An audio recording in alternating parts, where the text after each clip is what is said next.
आऊज़ु बिल्लाहि मिनश शैतानिर रजीम। बिस्मिल्लाहिर रहमानिर रहीम।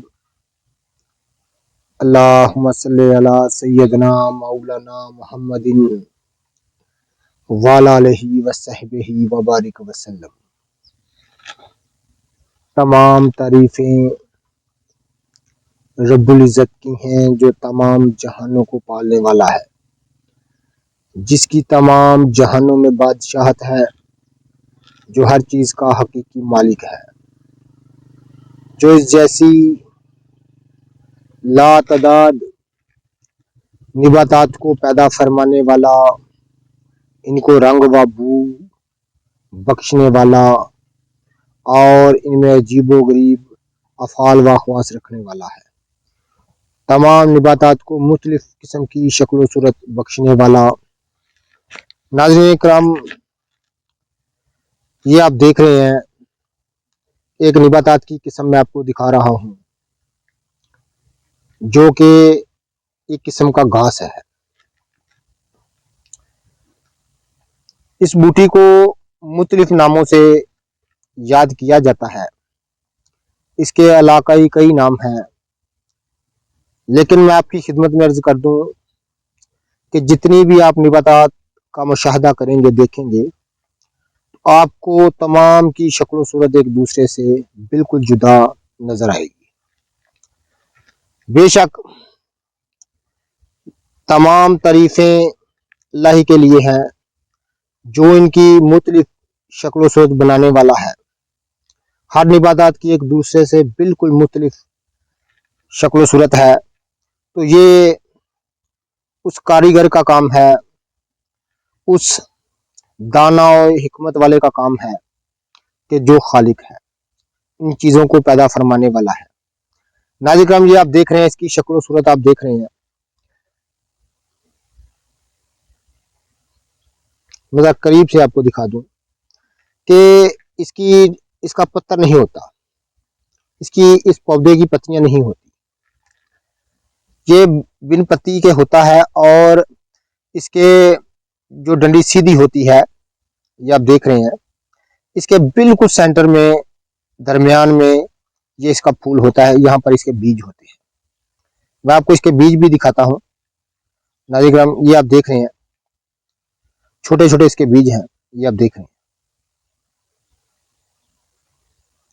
इसके बीज और इसकी जड़, इसकी शाखें तमाम बतौर दुआ मुस्तमिल है और कदीम तरीन दौर से। इसको नाज़रीन इकराम बहुत से नामों से याद किया जाता है। मैं भी आपकी खिदमत में अर्ज करता हूँ। इसकी जड़ काफी गहरी होती है, जमीन के अंदर होती है। ये आप देख रहे हैं, मैं अभी उखाड़ी है, लेकिन जड़ इसकी बाहर नहीं आ सकी। ये बिल्कुल पौधा जो है, सीधी बिल्कुल शाखें होती हैं और इस पर पत्ती नहीं होती है। दरमियान में ये इसका इस तरह के फूल होते हैं, ये आप देख रहे हैं, और इनमें बीज होते हैं। बहुत सी नोक रखने वाला इसका बीज होता है और बिल्कुल शाख के दरमियान में होता है। ये आप देख रहे हैं, एक ही फूल होता है दरमियान की बिल्कुल शाख में। ये पौधा जो है, आम दलदली इलाकों में और नमनाक जमीनों में ये देखने को मिलता है। इल्मुल अकाकीर में आपकी खिदमत में अर्ज कर रहा हूँ और करता हूँ और करता रहूंगा, बशर्ते कि अगर जिंदगी ने वफा की, तो बेशक तमाम तारीफें अल्लाह के लिए हैं, जो इन चीज़ों को पैदा फरमाने वाला, इनको रंग व बू बख्शने वाला है। नाज़रीन इकराम, जबरदस्त निबातात की किस्म है, इसको जाफरानी घास कहा जाता है और बहुत सारे इसके नाम हैं। आप किस नाम से इसको अपने इलाके में पुकारते हैं, मुझे कमेंट करके जरूर फरमाइएगा। इसको जाफरानी घास इसलिए कहा जाता है, जाफरान से इसका कोई लेना देना नहीं। इसकी जो पौधे की मुशाबत है, सीधी शाखें, इसलिए इसको जाफरानी घास कहा जाता है। लेकिन जाफरान गर्म व खुश्क बूटी है, लेकिन ये दूसरे दर्जे में तर व सर्द बूटी है। सर्दो तर दूसरे दर्जे में है। जबरदस्त मौलद मनी, मसफ़ाए खून और सफरा की रात को बुझाने वाली एक लाजवाब निबातात की किस्म है। ये आप देख रहे हैं। मैं आपको पूरे पौधे की वजह शक्ल आपको बता सकूं। नाज़िम, ये आम दलदली इलाकों में कसरत से देखी जाने वाली एक निबातात की किस्म है।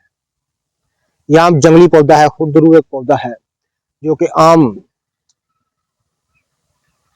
नमनाक जमीनों में, दलदली इलाकों में या धान के खेतों में ये कसरत से देखने को मिलता है। इन जड़ी बूटियों के अफ़ाल व ख़वास में आपकी खिदमत में अर्ज कर रहा हूँ। जितने भी मेरे दोस्त अहबाब मेरी वीडियो को पाज़ीराई देते हैं, उनका बहुत बहुत शुक्रिया। आप तमाम किस्म की निबातात के मुतल्लिक़ जानना चाहते हैं जो कि बतौर दवा मुश्तमिल हैं और जंगली तौर पर जो कि बतौर दवा मुश्तमिल हैं, तो हमारे चैनल को सब्सक्राइब कर दें, चूँकि हम जड़ी बूटियों के मुतल्लिक़ जानते हैं। इनके अफ़ाल व ख़वास, इनकी अनवा अक़साम के मुतल्लिक़ हम बाखूबी जानते हैं। ये ज़ाफ़रानी घास मैं आपकी खिदमत में अर्ज कर रहा हूँ।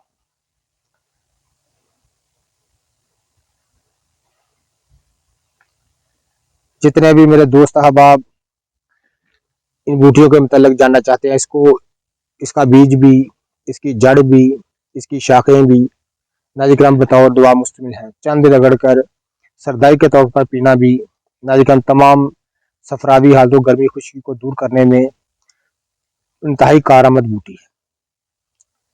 जब मैं करीब से आपको दिखा रहा हूँ, बहुत सारे दोस्त मुझे फरमाते हैं कि आप बूटी को ज़रा करीब से दिखाया करें, तो नाज़िम ये करीब से मैं आपको दिखा रहा हूँ इस बूटी का हुलिया। अल्लाह हाफ़िज़।